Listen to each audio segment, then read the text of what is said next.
things that struck me, when my colleague asked that question, is also, the role of, the ivory towers in development of a nation. Sorry, of the ivory towers right. in development of a nation like Nigeria. How much role do you see that the academia has, and would you say that they have lived up to their responsibility generally?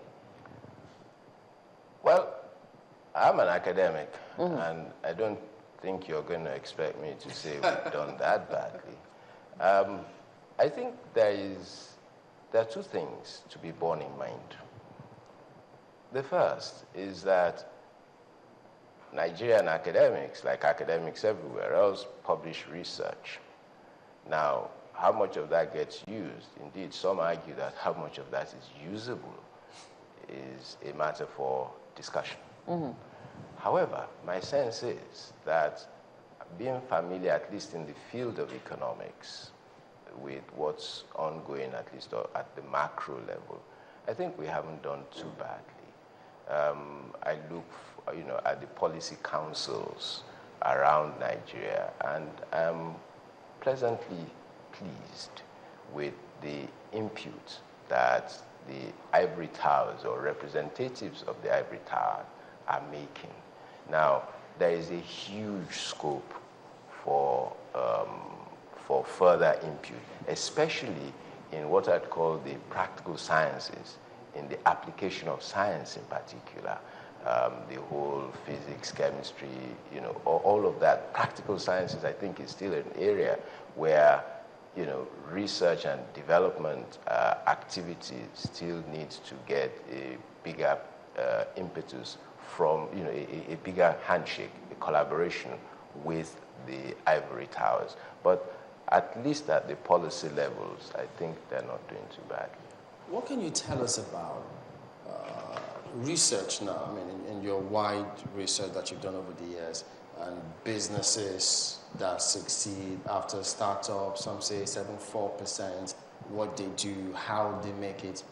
How do or does policies that government make affect those kind of businesses? Well, there are a number of issues. The operating terrain is driven by policy, is shaped by policy. So if you put the wrong policy in place, then it disadvantages, or it potentially could disadvantage business.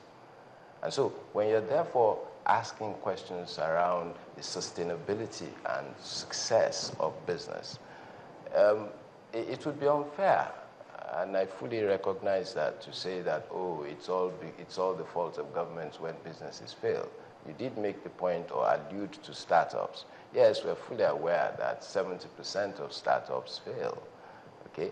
However, a large portion of that is, shall I say, the outcome of the inability of promoters to understand where things are and how things should be done properly. So internal capacities of the businesses to operate in their environment is a major challenge in there, which is where the whole issue about business management education comes into play. A lot of people make the assumption that I have an idea, I can therefore make the idea fly.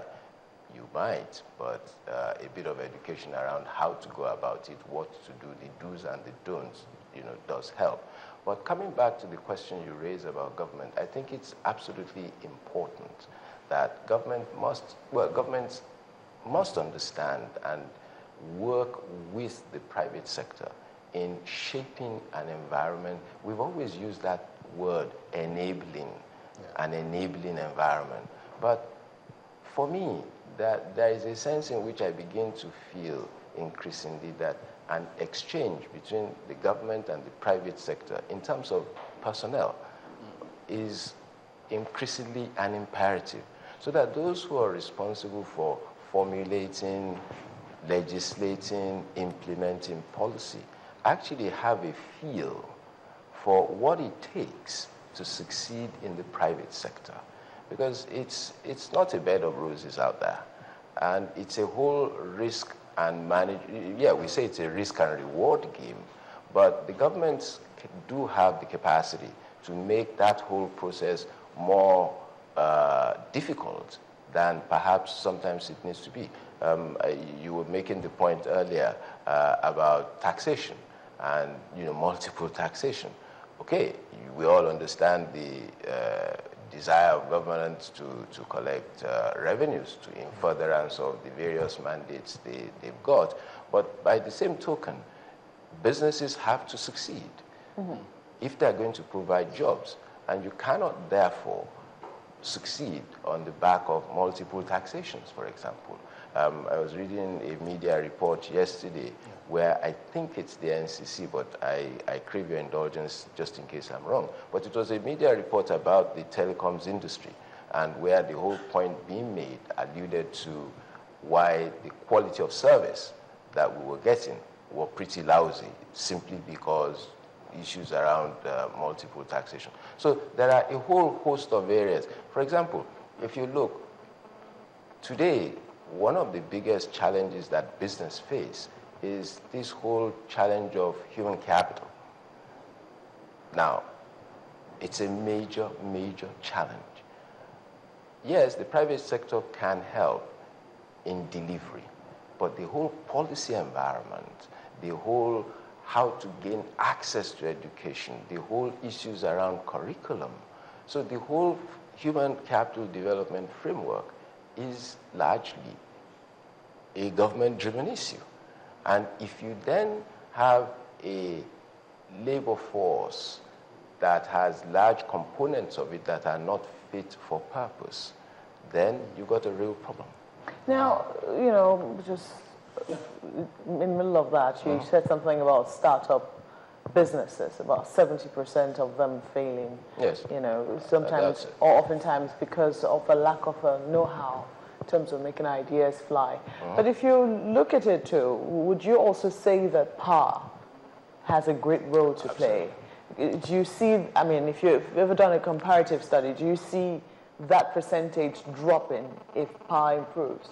There's absolutely no doubt that power is a major, major binding constraint as far as the Nigerian economy is concerned. In quite a number of areas, even with the best will in the world, the costs that are imposed by inadequate availability of power simply makes it difficult. Indeed, look, we talk about poverty and the need to bring people out of poverty. And I use this anecdotally, so please don't generalize. But I have seen many places where what I would call, I shy away, or I'm trying to shy away from using the terminology of artisans, but you're looking at your welders and the like, and they're sat around for long periods, really unable to work. Why? Simply because power to work their equipment.